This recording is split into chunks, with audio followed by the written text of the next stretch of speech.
Welcome back to Joygasm, a video game and movie podcast. I'm Russ. He is Steve.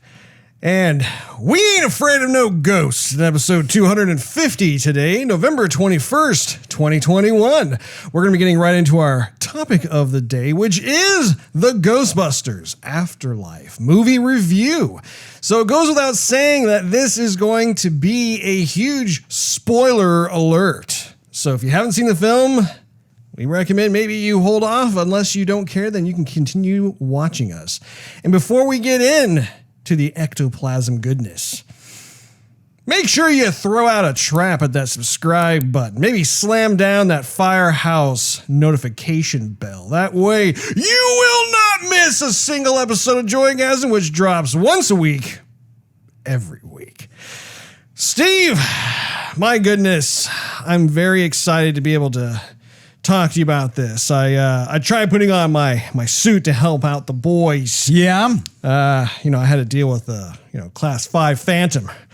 Real nasty one too, right outside the studio there. So you have to forgive me. I have to, kind of take these gloves off real quick. He's looking at me, Ray. I think he can hear you, Ray. Real nasty one, yeah. I had texted you the other day because I thought I had a copy of the first movie. I could swear I saw. Yeah, I remember you texted me about that, and I was like, I wonder why he's texting.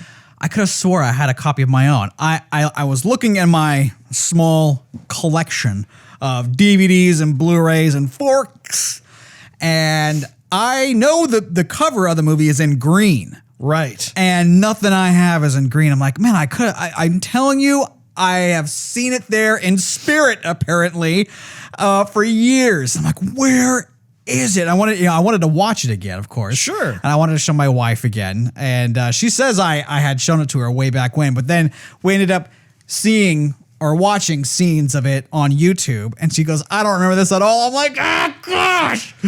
So she has no idea of I don't think either the first or second Ghostbuster movies. Either it's been too long, or she just doesn't. I don't know. Yeah. Maybe I never even showed her. I thought I did, but maybe I didn't. But anyhow, I don't have a copy.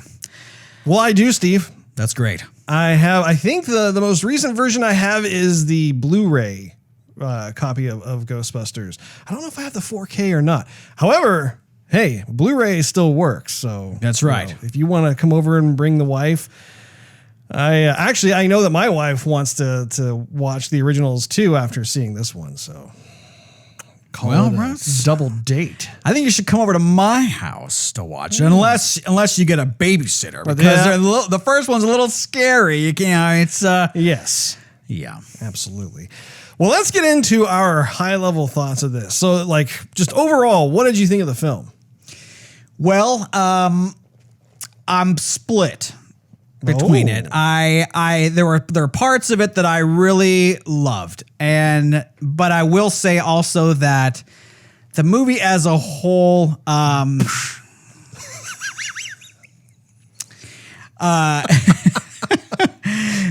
didn't give me everything that I was hoping for or looking for. Okay. I don't want to give you all of my list quite yet, but there were things in the movie where my wife and I are watching it in the theater, and I'm grabbing her leg and I'm shaking. I'm like, oh man, and I had to be really conscious of how much I was yelling in the theater, because I, of course, didn't know the dude next to me. Yeah. He was like with his wife and kids. I'm like, probably call the cops on me or something. So I'm like, who is this man-child? Yeah, there were times where I was really trying to restrain myself, because there were parts of it that were just awesome. Like, thank you, And then, but by the time I left, though, I thought, okay, well, I didn't see this, I didn't see that, they didn't give me this, they didn't give me that, and I thought, well, good grief.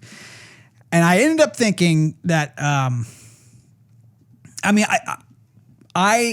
growing up, I loved the cartoon of the Ghostbusters, and I watched the cartoon continuously, even after Ghostbusters was out. I was born in 1981. The movie came out in 1984. I was way too young to see that. I remember some of my friends in first grade or kindergarten were like, "Did you see the Ghostbusters? I'm like, no, I'm kind of scared of it. You know, I there's no way I'm going to go see that. It was frightening to me as a kindergarten or first grade. So it wasn't until later, I was probably like, I don't know, 9, maybe 8 or something, that I saw it and have seen it many times since. And so, when I was watching this in the theater with, everything that we'll get into, I left with kind of a feeling that if I were to continuously watch the cartoon as, how old I am now, this movie seems to be closer in that realm than it does with the adult version of being scarier, more mysterious, kind of get you on the edge of your seat. Sure. The jokes are, more mature, that sort of thing. And so it seems like anyway, not that I did not like the movie, because I did like the movie and I've been looking forward to this movie for a very, very long time. I can't even tell you how many times I've watched the trailer and shown other people the trailer of the movie. I was so excited, but it did let me down, but not enough so that I'm never going to see it again. It leaves me optimistic of what they're going to do later, if that's going to be the case. Sure. That's where I'll leave it right now. Sounds good to me. For me, I thought the film was great. I have a lot of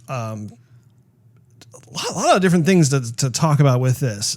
I do share your sentiment to a certain extent, in the sense that this movie was a bit different in terms of what we were used to with the previous Ghostbuster movies versus what this is.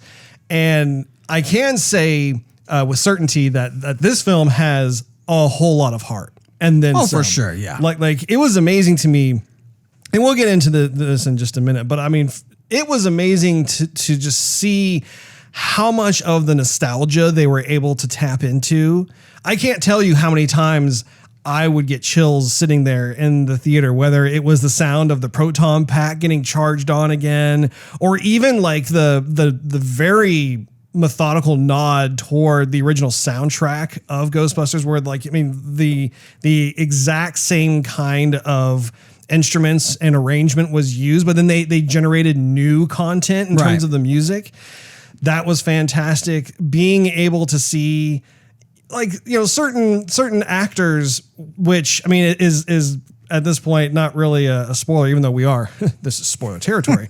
But for instance, seeing Janine Melnitz on screen. I don't care what her age is. She is always Janine Melnitz from the Ghostbusters. Right. She still has the Janine swagger in the film. It was just, even with her being a bit more, I guess, subdued, if you will. She didn't have as much of the smaller role. The kind of the quirky, eccentric sassiness that she used to have, but still, even the calmed down version of her, I'm just man, that is such a sight to behold. That is so awesome. And that was with all of the various OG cast members that made appearances in the film.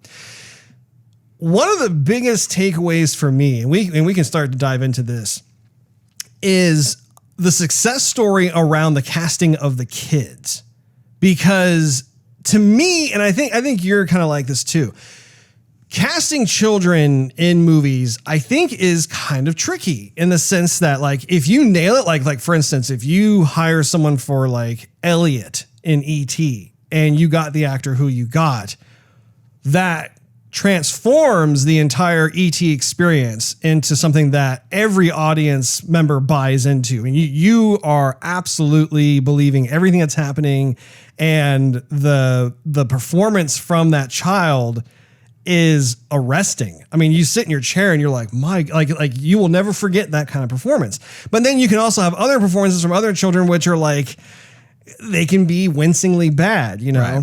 And I feel like they did a really nice job in terms of, once again, capturing the spirit or the heart of what the Ghostbusters is about within those kids to a large extent. I don't think that it was 100%, and I'll explain why in a moment, but I do think in terms of the enthusiasm of the Ghostbusters, the lovable personalities, I think that they absolutely nailed it. Like the McKenna who plays Phoebe, who's Egon's granddaughter, she carried that film. She did. Like that was the thing where like I thought it was very unique in the sense that we were bonding with Egon's granddaughter, and that was like to me, I feel like that was a calculated creative risk, because Egon is the one who, like, I mean, obviously everyone loves Egon as a Ghostbuster back in the day, but it was interesting to me how, like Egon tends to be,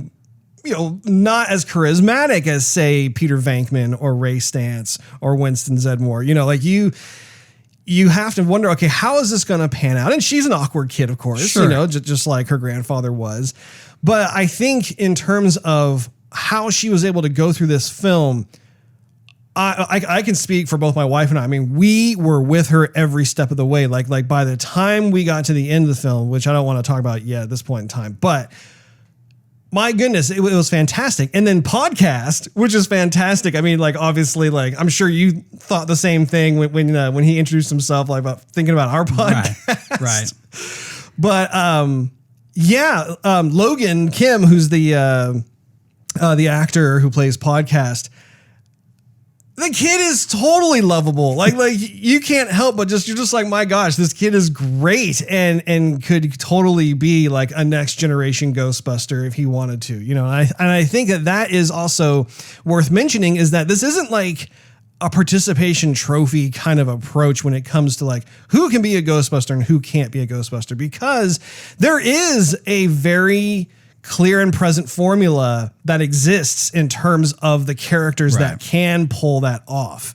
And I do applaud the casting director, whoever that was, who casted these kids, because I really do feel like they embodied the correct ingredients to become the Ghostbusters, which is tough because when you think of like the Ghostbusters as like Bill Murray, Dan Aykroyd, Ernie Hudson, Harold Ramis, there, first and foremost, it's a comedy film, right? With little jump out scare moments. Like they do this perfect balancing of having really witty dialogue, really clever moments that make you laugh and really poke fun at like the bureaucracy of things or the political system. Sure. It's the hero's journey of the common man, right? Where like they came from nothing, they were down on their luck, and they were able to band together and be called upon to save the day when these people are just like, we're just trying to get by. Well, they sold everything. Exactly. I mean,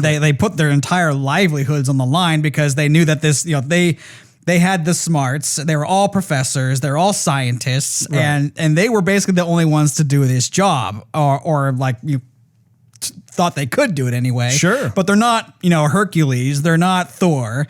They're just like you said, they're the common man. Right. And they had the brains to develop all this equipment that, of course, can wrangle a spirit, a monster, in a spirit form and trap it and then in a wall. Right. So it puts all that supernatural, like we can't do anything to touch them or whatever, puts that into perspective now, because now we can trap them. Now we can, whatever.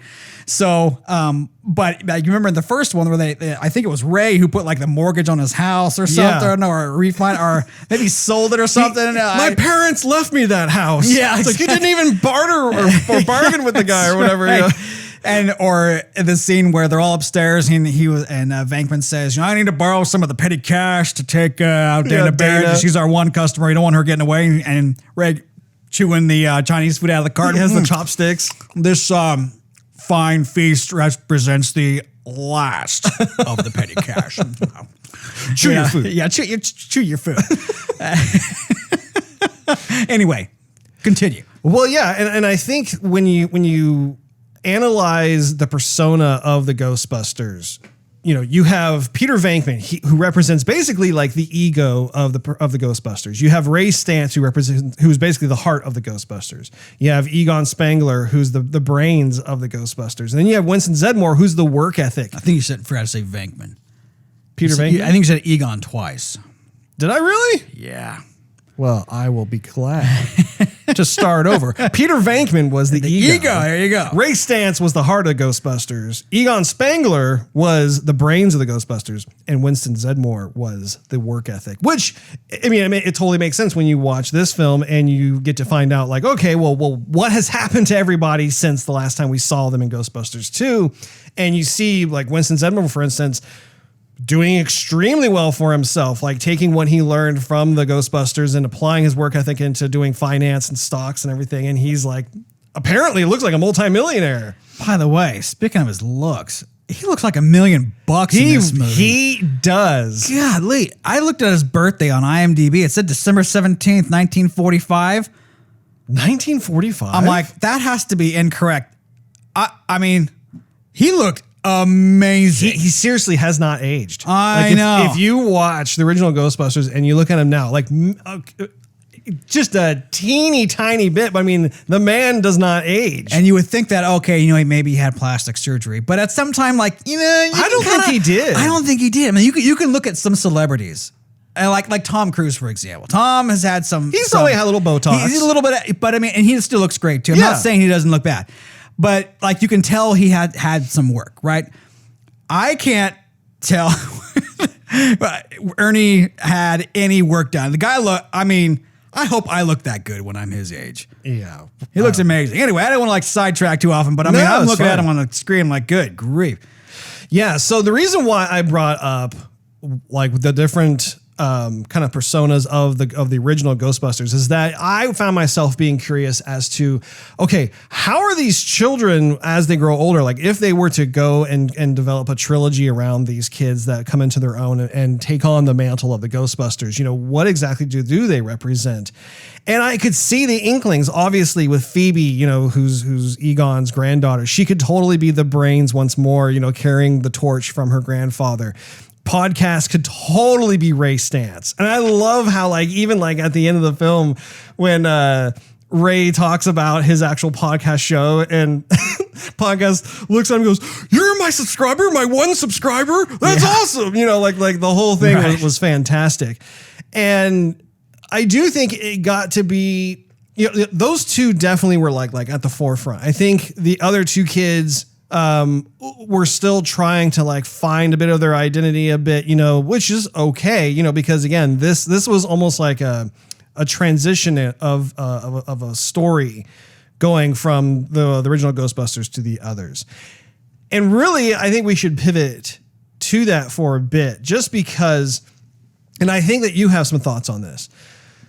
So the fans of the Ghostbusters have remained faithful for decades when it comes to the original Ghostbusters. And everybody really wanted to see a third Ghostbusters film that was absolutely predominantly focused on Bill Murray, Dan Aykroyd, Harold Ramis, and Ernie Hudson. And we have all read different stories about how there have been different kinds of red tape or things that stalled out or whatever the reason was, whatever kind of creative differences or what have you, they were never able to actually get through it. And probably the closest that we ever got to a Ghostbusters Part 3 was the Xbox 360 game. And I think it was also for PS3, but it was Ghostbusters, the video game that came out, I think in 2010.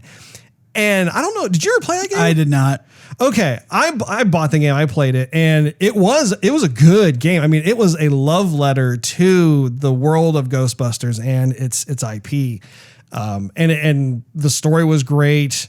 Really, the one thing about it was I remember Bill Murray's voice acting was the weakest of the bunch for some reason. Like he just sounded kind of tired all the time. But Bill, that's how he sounds though. Yeah. A tired. If you heard Bill Murray speak on the regular, he'd be like, well, he sounds kind of tired. Sure. But a tired Bill Murray, I don't know, that'd be pretty darn tired. And it made me wonder about that too, about maybe he's just talking like he always talks, but maybe it's a different kind of experience when all you can experience is his voice as opposed to see. Because a lot of his comedy is facial, right? He has that timing down perfectly in conjunction with the way his voice sounds. Right. Having said that, though, the game is fun. It is a fun, good game. It showcases the Ghostbusters still doing their thing. That they're busy as ever within New York, and you are a new recruit. You are the latest Ghostbuster to join the Fours, which becomes 5. And so they kind of show you the ropes and see what happens. The whole game is a lot of fun. Yeah. And I think that honestly, that's probably the closest that we will ever get to being able to have a third installment in like the original Ghostbusters trilogy.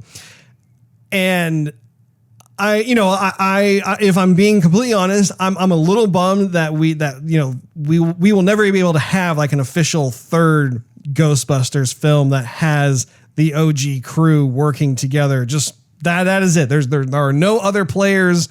It's literally them doing their thing and having the chemistry and charisma and everything else. Is that part of what your thought process is? It is. So granted that everybody, gets older and, they want to retire. They want to, spend money and time with family and just kind of live out their years. And so we can't always expect everybody to be timeless. But I also missed the fact that we rarely even got to see any of the old cast. And also, too, another perspective I have is, even though these kids were fine, Phoebe being fantastic, I don't see them as being replacements for the Ghostbusters. Right. I mean, these guys, like I said, a few minutes ago, these were scientists, these were grown men, these were, and you can't just be anybody and pick up a proton pack and go, hey, let's just go rope ourselves some ghosts. Let's do it. No, anybody can do this job. I don't think anybody can. And also, too, I mean, I don't have a very big problem with the kids doing it, but as a kid, I always looked up to adults. Sure. Because I wanted to aspire to that someday. Yeah. I wanted to be the Ghostbuster. I wanted to be the Jedi. I wanted to be, what have you. My imagination ran wild. When I grow up, I want to be, whoever my hero was. Sure. And so as an adult looking down on this, I'm thinking I have a hard time wrapping around my mind around having the kids be the Ghostbusters. Like, that 15-year-old or that 11-year-old really, got that Godzilla, Stay Puft Marshmallow Man. He really did a great. I just don't see that happening. Right. And I think a part of that comes to also for me, there was a big void of mystery and fear in the movie where, like I said in the beginning, the first Ghostbusters and the second one had a lot of mystery to it. Sure. And it was scary. Yeah. And so, and people, it wasn't just us as the audience who were scared. It was the cast who was scared too. Right. I mean, they were like pumped full of adrenaline, like we're going to do this. And yeah, it's scary, but I mean, let's jump in. And this one, it didn't seem like the fear was there at all.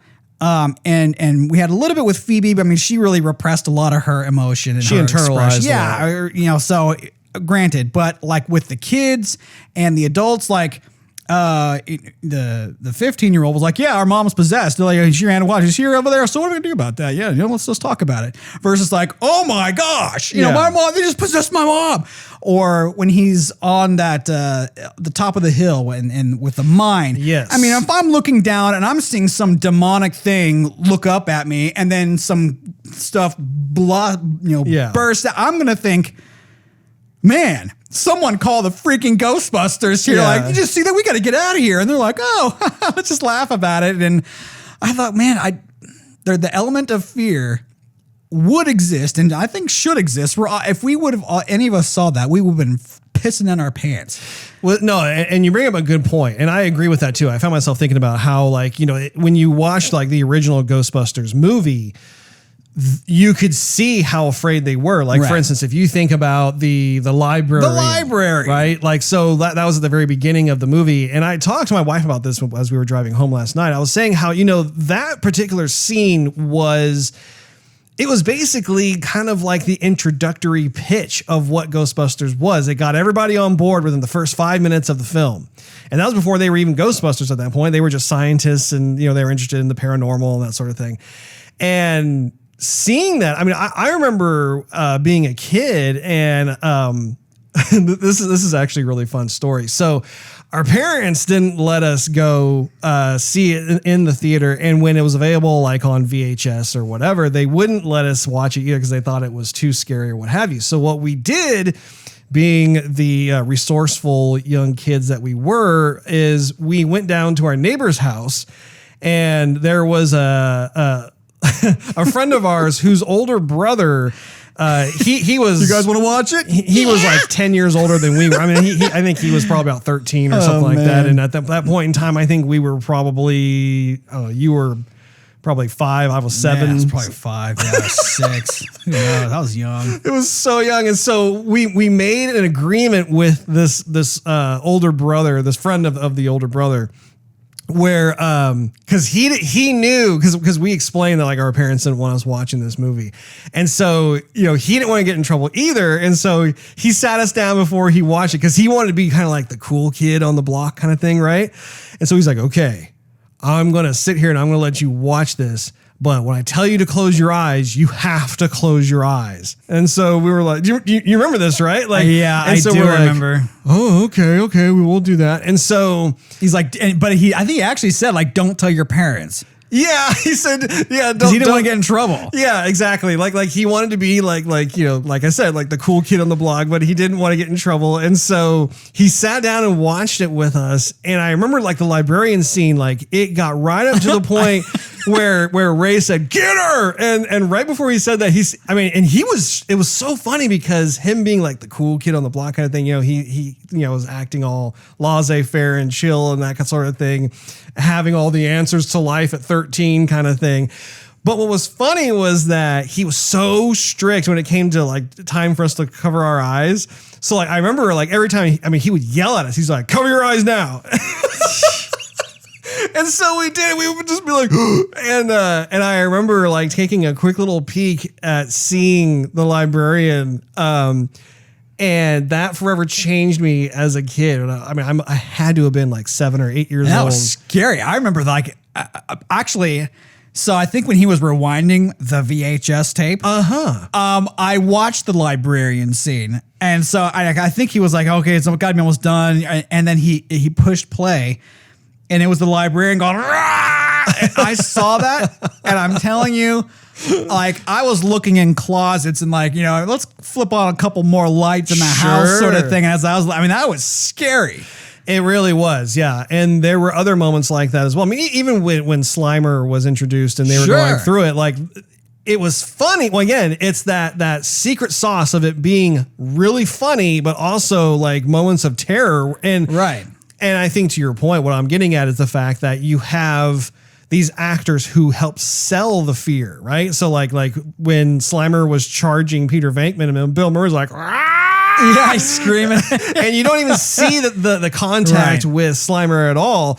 But then by the time, it cuts away and you see Ray, feverishly running to where Peter's location is. So that builds up drama too. Like, and what happened? Imagination. Exactly. Your imagination runs wild. You're like, what happened? And then when he finally gets to Peter, you see him completely drenched in slime. He's like, what happened? And you see he slimed me, Ray. He slimed me. He's like, it's in his mouth and everything else. And so, yes, that is probably one of, when I go into kind of more of my constructive criticism of this film, I totally agree. I think that there really weren't that level of scary moments. I think that like, for instance, like with the mine shaft, when you had that thing appearing and then it came out, I think that was an opportunity for it, for the kids to sell it, right? Like what you're talking about. Cause I'm the same way. If I saw that happen in person, or like, for instance, you had that other ghost that liked to chew on metal, if I'm seeing that, if you're witnessing that in a town or whatever, that is, your life has changed forever. Right. It doesn't have to be Gozer. It could just be like, oh my gosh, I'm seeing a ghost. So yeah, I think that could have been done a bit better and have different approaches to it. And I think too, there is a conscious creative decision in terms of this film to have it be more angled around the kids themselves. Doesn't mean that they can't be terrified out of their minds. In fact, I would have preferred if we had seen more of that. Same with like Paul Rudd as well, where like, he was kind of a link to the past because he knew the Ghostbusters from the 80s and he was aware of what happened in Manhattan. And I think in terms of like for him to suddenly witness these things happening again, that was a fantastic opportunity for him to really sell the fact that he knows what's coming because of what he had lived through before in the past. Now, that's not to say that they have to like turn it into a horror movie or anything like that. That's not it at all. But, you know, like it would be fantastic to like, you know, watch, maybe have the kids, you know, deal with the leftover adrenaline rush, right? Like maybe they're kind of trembling a little bit, or, you know, little subtle nuanced things that help to like really push that, because then we buy into that as audience members that much more. Yeah. So yeah, no, I understand. I will say though, Carrie Coon, who played the mom, played Phoebe's mom, I think she did a pretty good job acting as a possessed gatekeeper. That was the one scene in the entire film where, like, when she was in that chair and she was looking at her like kids breathing and stuff. Yes, she was breathing just like Dana Barrett did. She was, because I remember watching that Ghostbusters one. I'm like, man, you're gonna hyperventilate. Like she's sitting there going, yeah, you know. And so yeah, in this movie, she really owned that part. But I thought that maybe it was just the way that she was written into the movie. I wanted her to care more about everything.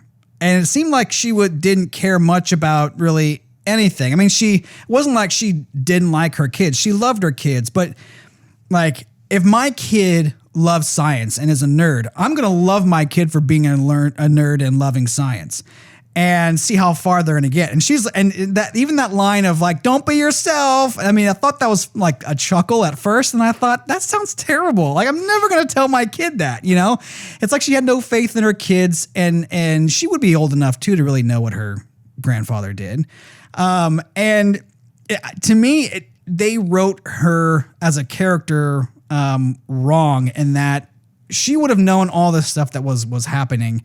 And it's like, for example, let's say she looks back at grandfather being involved in Normandy or something. Mm-hmm. And then granted, World War II, two different things. I'm just trying to like draw a parallel here. And they go, well, we never saw him and he didn't care about his family because he was always gone and whatever. So that makes him totally unimportant and we don't care about him. You know, if she just did a little bit of digging, and if it meant that much to her, she would have found out that Egon was paying attention to her life and really wanted to be involved in the family, but knew that there was a greater good that only he could tackle himself. And so I think they could have written her differently. So I actually disagree about that. I think that for her, she was having to deal with a lot, but like being a single mom, having a failed marriage, having two children to provide for, realizing that her grandfather left them with nothing. Like there was no money or property or anything to deal with. And not only that, but also too, it was reinforced by the notion that even the Ghostbusters who were left behind, like Ray Stantz, for example, Ray was very hurt by how all of a sudden Egon just ditched them out of the blue, and really had a hard time understanding, like, you know, what is going on here. And I think in terms of Egon being, well, Egon, you know, he was married to his work. He was, and he stumbled upon something that all of a sudden he had this really strong hunch that turned out to be correct about when the next kind of doomsday is going to arrive. And so he really took it upon himself to try and thwart that from happening. And probably he did it to a fault, in the sense that, you know, as humans, sometimes we have the best of intentions, but due to a lack of communication or just that was probably one of his shortcomings, right? And that's not really any kind of surprise, because when you think of someone like Egon is a very socially awkward person. True. And so with the mom, you know, I think the mom was having to just kind of soldier on through life because of the fact that she really didn't have a meaningful relationship that normal grandkids or kids would get to have with their father. And I think too, that also provided more purpose for her character in the film as well, because she got to go through this discovery process, which we haven't really talked about yet. Right. regarding Egon's spirit, who was still very present and was trying to communicate not only to her but also to Phoebe through kind of like the Stranger Things. You watch Stranger Things? Yeah, I haven't watched the latest season, but yeah, I watched it, first and second season. So you're familiar with like how they did the whole like, oh, I'm trying to communicate through the lights and stuff. Yeah, they took that idea, which I thought was smart, and brought it into the Ghostbusters. And I, for one, felt that it was a very neat kind of journey for her character to go on, where she realized it wasn't that he didn't care about her. In fact, he loved her very much. It was the fact that because he loved her so much, that he went out on his own, and when everyone thought he was nuts or shut off or detached, to try and save all of them. And the way that they did it, where they showed all the pictures of her that he had collected and was searching for her online and was still trying to somehow be passively involved in her life, I thought was very touching. And again, it speaks to like how much heart this film has, where she was able to come to terms with that. And not only that, but also with Phoebe, like that chess playing scene, like the moment that chess piece moved, I knew that was Egon. Oh yeah, for sure. And actually, you know what? I want to be able to talk about something really quick.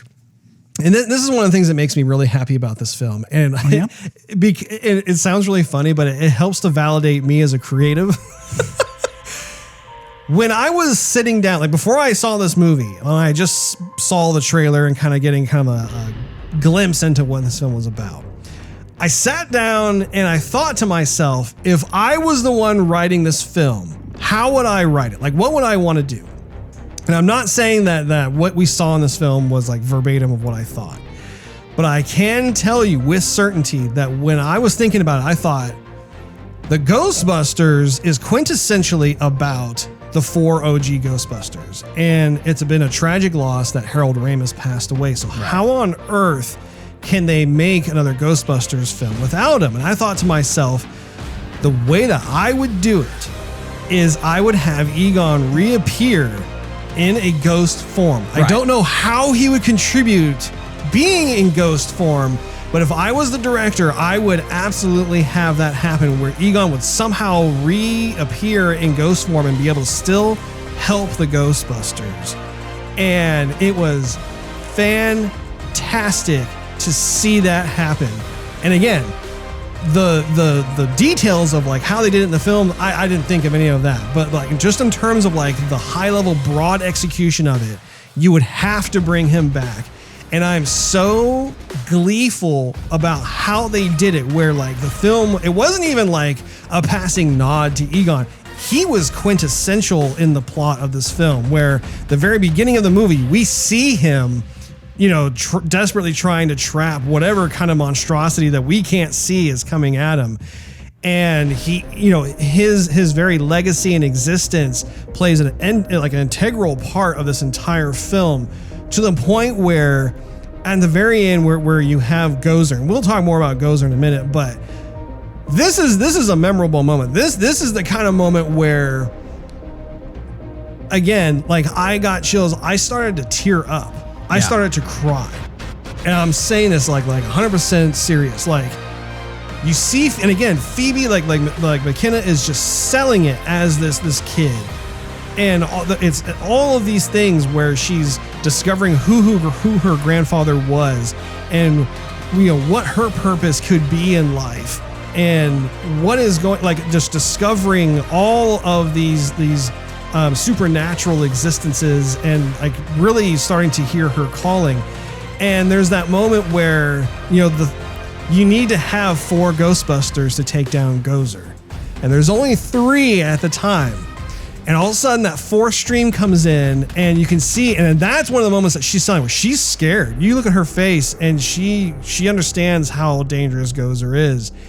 And you suddenly see that ghost hand guiding her proton pack, you know, her wand. Her particle thrower. Thank you, Steve. And I'm kind of getting a little choked up as I'm talking about it, but like you see the camera, it's like in slow motion, and then it pans back, and you realize it's Egon Right. standing right next to his granddaughter, showing her how to do it in that visual passing of the torch. And I was like,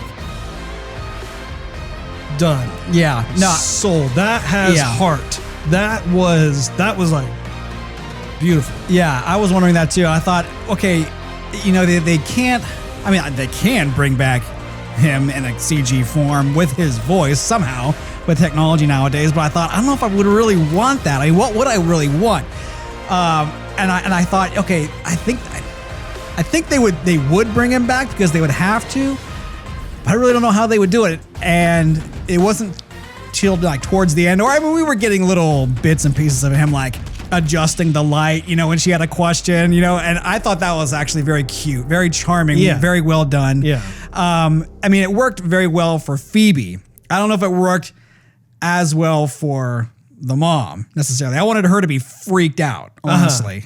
Phoebe, I can understand it. I wanted the mom to be freaked out, but I thought that was very, I mean, how are you going to do that? If you're, I'm not going to say I believe in ghosts, but I mean, let's say they were, and it's our grandfather, and our grandfather is, you know, of course, in our life in a spiritual sense, and then he has a way of like guiding us to overcome a hurdle in our life. Sure. Right? I mean, that would be incredible, and it would be scary, and it would be terrifying, but I mean, like, wow. I mean, that would make your heart pump.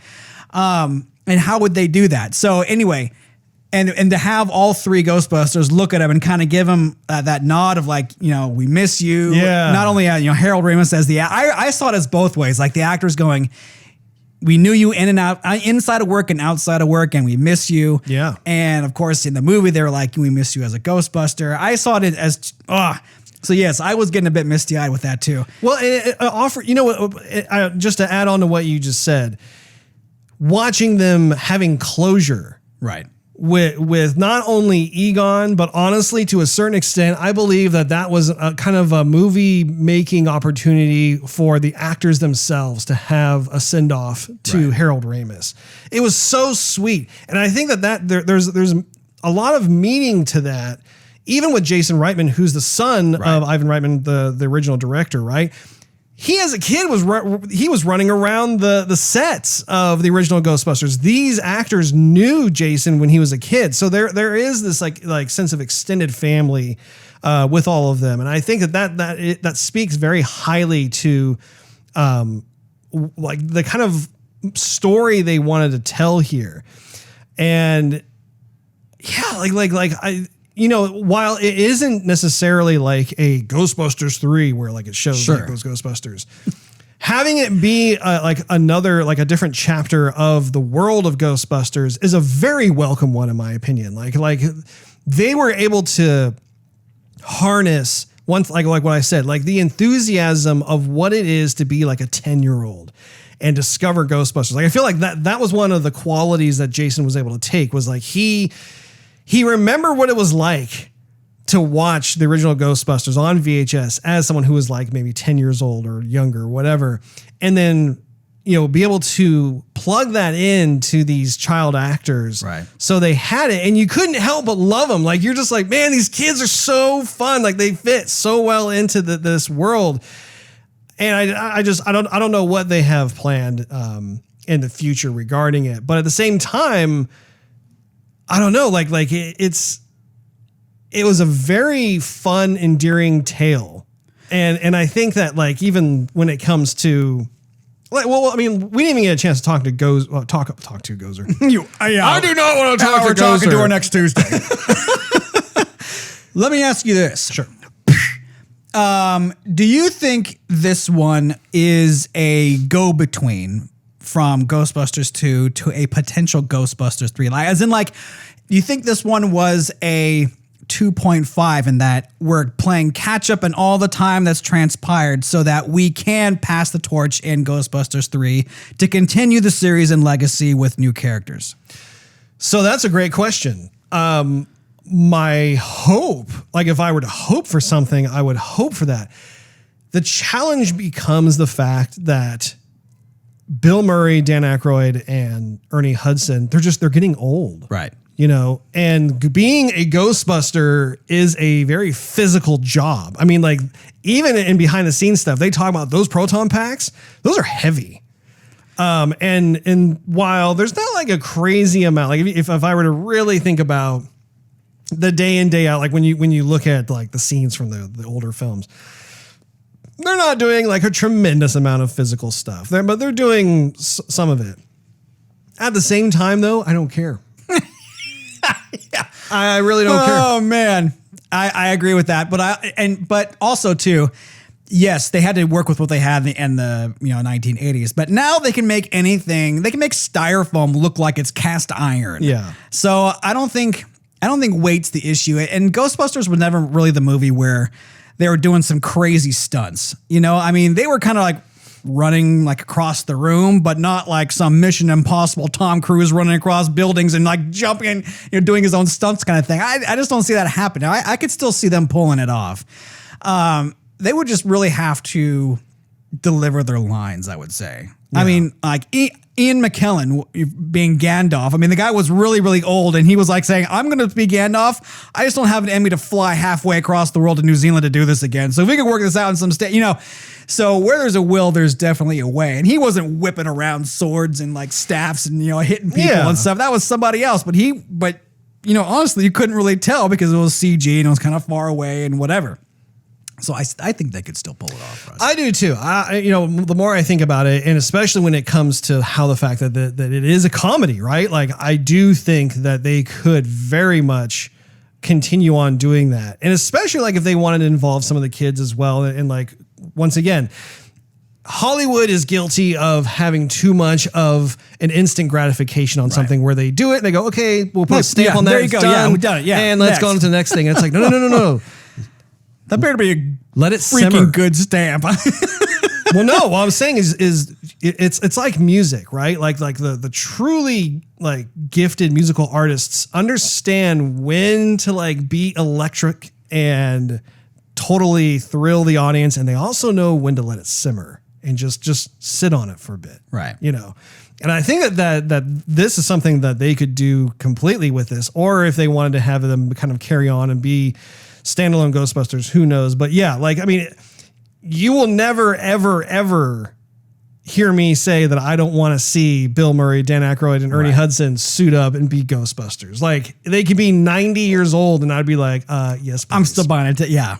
Yeah, I will buy that ticket. In fact, to give you an idea, like, my wife and I love this movie so much. She voluntarily said how she wants to go back and see the film a second time. That's usually my line. I don't, like I don't usually hear her say that she wants to go and see a movie we just watched immediately again. She said that. I think that might have been a goal with this one also too, which is, they're giving some nostalgia for people who love the Ghostbusters for decades. Yeah. But they also want to branch off into new audiences too. And so I don't know if there's enough there to bring someone in off the street who goes, "What's a Ghostbuster?" But I mean, if you know a little bit about something, your spouse, girlfriend, boyfriend, whoever, I think this movie might have been, maybe not so much given to the hardcore fans as it was maybe. We're gonna give treats to those who have been following us for a long time, but we're also going to leave the door open for folks to come in and join the series. And I do think, I mean, honestly, when I think of like just the various actors out there who are very funny people, right, you can in fact put together different types of ghostbusting units. And once again, as long as you tap into that comedic element, you could, in fact, have kind of more of that passing of the torch if you wanted to in the future. But my advice is don't be so quick to just abandon what set the tone in the first place, because that is what the catching the lightning in the bottle is all about. Right. Is you have these different original ideas that come up, and no one knows if it's going to be a success or not. And it is. Not only is it a success when it first comes out, but it is also a stalwart of a success. It continues through a multi-generational thing, which is kind of what we talked about with regards to Superman in a previous episode. But, one of the things also that I wanted to pivot to is I was thinking about how you were talking about like different things that weren't as serious in the film. one of the things that I do think is worth mentioning is how there's that one moment where we're kind of in the bowels of the mining shaft, right? And we discover, oh wow, like there's this whole thing that kind of ties into the whole Gozer thing, everything else. And it's the moment where we understand, we discover what is causing the earthquakes. And you see how Egon has created this contraption with 4 proton packs with 4, what are they? Particle throwers, Steve? Yeah, basically the particle thrower is like the thing. Exactly. But the proton pack, it's one and the same, basically. I'm just so impressed that you remembered that. I got you, bro. So, seeing that whole setup where, again, Egon was very conscious and mindful of the fact of not having his other brethren there to be able to help him with this, but you still had like the 4 proton packs that were in position that were basically keeping this horrible, gates of hell at bay. But you could see how hard it was. And then like there was that really kind of queasy moment where you see the possessed Paul Rudd destroy the contraption that Egon had put into place. And then, and again, that's a big thumbs up from me, because you need to have that moment in a Ghostbusters film. And so then everything comes out, which leads me to the actress who played Gozer. That was a serious trip down memory lane, because to see her come out, I was like, yeah, whoa, this is pretty cool. I didn't look at it if it was the same actress. I don't know if it was or not. I didn't look. Yeah, I was looking at IMDb. But the whole thing, I mean, like you see it happen and you're like, man, I'm being transported right back to 1984 again. This is insane. And how they even had a history. Which, by the way, like one of my favorite lines from like the original Ghostbusters was when Bill Murray says, "Aim for the flat top," and I love how they brought that back in this film, where when they had their big reveal moment, you hear him say, "Hey, flat top!" Right? I thought that was absolutely fantastic. I don't think, it can't be the same person. This person looks crazy young in this photo from IMDb. I'm going to go ahead and say no, it's not the same person. The wonders of makeup effects. But this person did play a role in Mass Effect 3. Oh. So talking about Gozer, I don't know if I'm torn between like, yay, we saw Gozer again, and like, we already did this once before. Mm-hmm. And so it kind of brings me back to, again, this bridge of catching up between what has happened before and bringing newcomers in from what was successful in the past. What worked before will bring a new audience this time. That's what I really think, because we honestly didn't see like any new ghosts except for the one that was biting all the Metal nails. Muncher. The Metal Muncher. We didn't see Slimer. We didn't see like any. We saw like one guy who looked kind of like zombie-ish, in the bar, but like we didn't see really any other ghosts except for the Terror Dogs and Gozer. Yes, and that's something that I noticed as well, was like, I think that with the whole Gozer thing, I could see it being kind of more of like an ambivalence to me. But I agree with you, though. I think that in every Ghostbusters movie, we expect to see a brand new supervillain, if you will, right? Like whoever like the big bad ghost is, like in each film, I think the fans yearn to like be able to be taken on a brand new adventure with some sort of awful entity that has to be dealt with in some sort of creative manner. Now, I will say, in terms of what Egon had put together in terms of like this field of traps, like this kind of like, Uber trap, that was awesome. Like that was really, really cool to see all these traps like come on and everything else. Right. So I think that gets a big thumbs up. But I do agree in the sense that it's weird, because I'm conflicted, because on the one hand, it was so cool to see Gozer again, and like her updated outfit was just, man, that was awesome. At the same time, though, I'm just like, man, like I do wish that we could have been introduced to some other sort of awful entity into itself. So yeah, all of the different issues that you're bringing up have merit for sure, right, in my opinion. I do think that they do warrant constructive criticism, but at the same time, I don't feel as though those are things that necessarily deprive the movie necessarily. I just think that this, again, I think it has to do with like where your expectation is placed, because on the one hand, if you have your mind set, like I want to watch a Ghostbusters film that only has Bill Murray, Dan Aykroyd, Ernie Hudson, so on and so forth, you will have probably a certain level of disappointment. At the same time, though, if you accept that, oh, this is in fact kind of just like a different chapter within the Ghostbusters saga, if you will, then I think that suddenly you can kind of get behind it and whatnot. But anyway, let us go to our concluding thoughts and rating of the film. Steve, what's going on in this melon of yours? So I guess I'm going just to read my list to you. You have a list? I have a list of stuff that got me in the ghoulies and stuff that I didn't care for. Did you check it twice? 1.5 times. Oh, okay. So what I had for criticisms, basically. So what I wrote down here is like I said earlier, I didn't really care much for how the mom was written. Mm-hmm. I thought I did like how it worked out in the end, but I just didn't like the build up towards that. I thought it could be written a little bit different, as well as Ray's stance with Egon, because if you watch the first 2 Ghostbusters, those guys were mano a mano. I mean, Venkman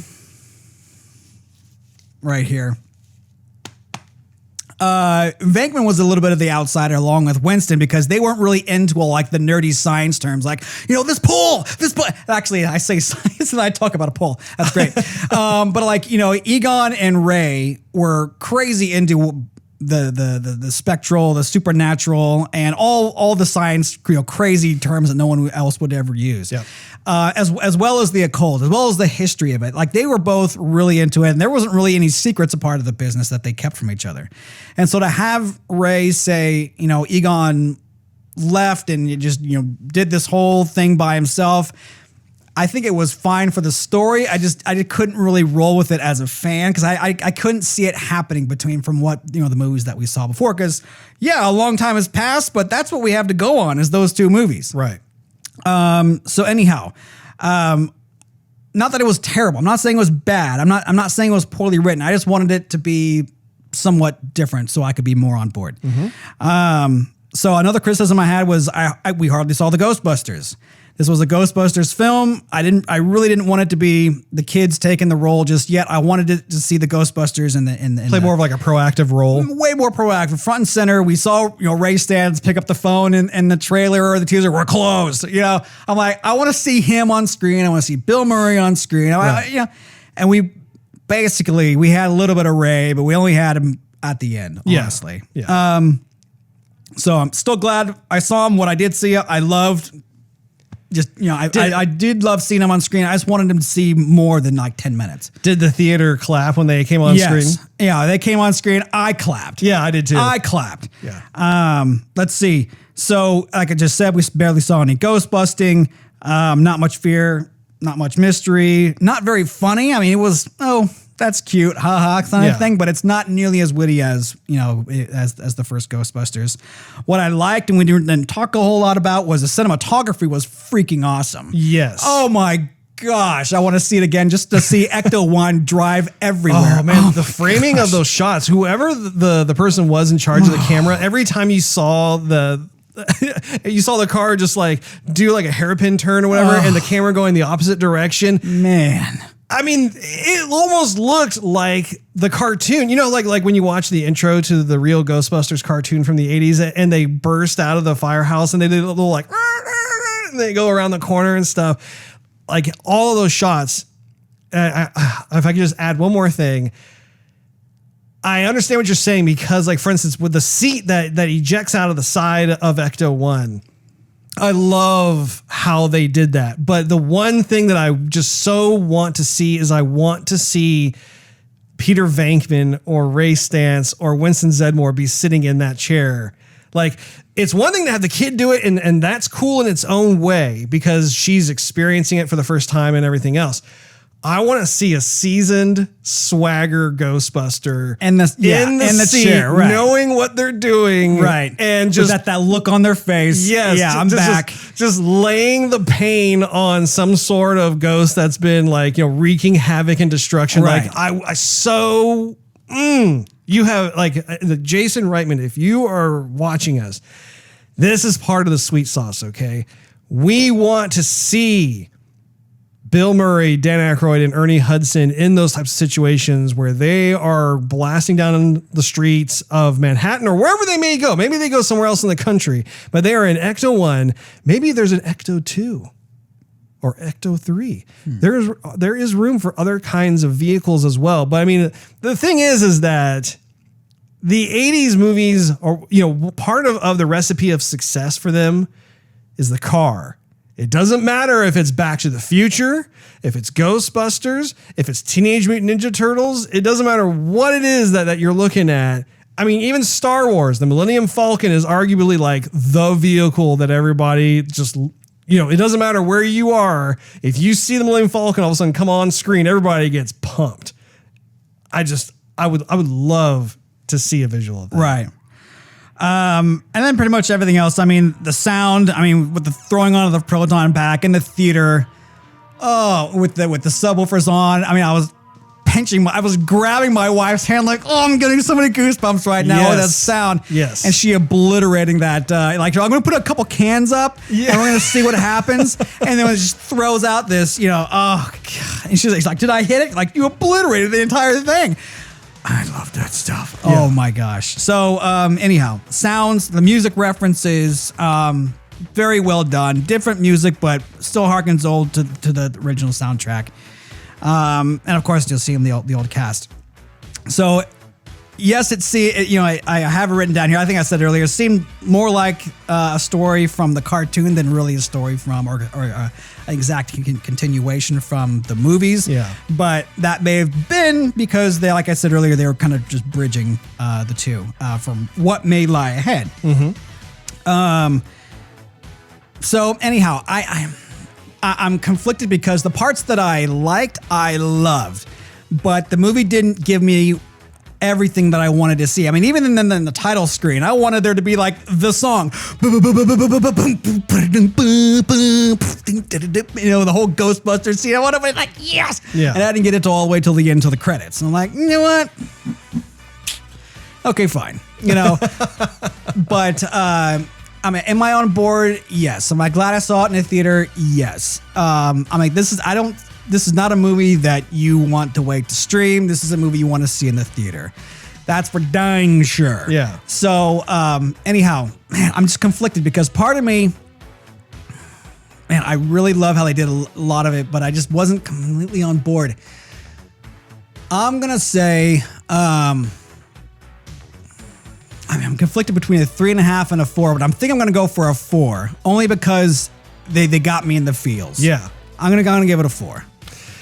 That is totally fair. And for me, so first and foremost, I'm so happy about the TLC that everybody who was involved with this film gave it, because there was a very clear respect toward nostalgia, toward what makes the world of Ghostbusters so unique and special in the first place. I do share your sentiment in the sense that I wanted to see more of the OG Ghostbusters in this film, as opposed to what I was kind of in my gut expecting, which was like they were going to make some sort of grand entrance at the end. I wanted them to have a bit more of a proactive role throughout the film. Having said that, though, I do love the casting choices of the kids in this. I think that they have a very bright future in terms of what other kinds of films they end up doing. I hope that they make additional Ghostbusters sequels with them. And I do think that there is a lot to be said in terms of examining what it is to be a Ghostbuster, right? Like there is a very specific kind of formula, like I mentioned earlier, that is, if you don't adhere to that, it's going to fail.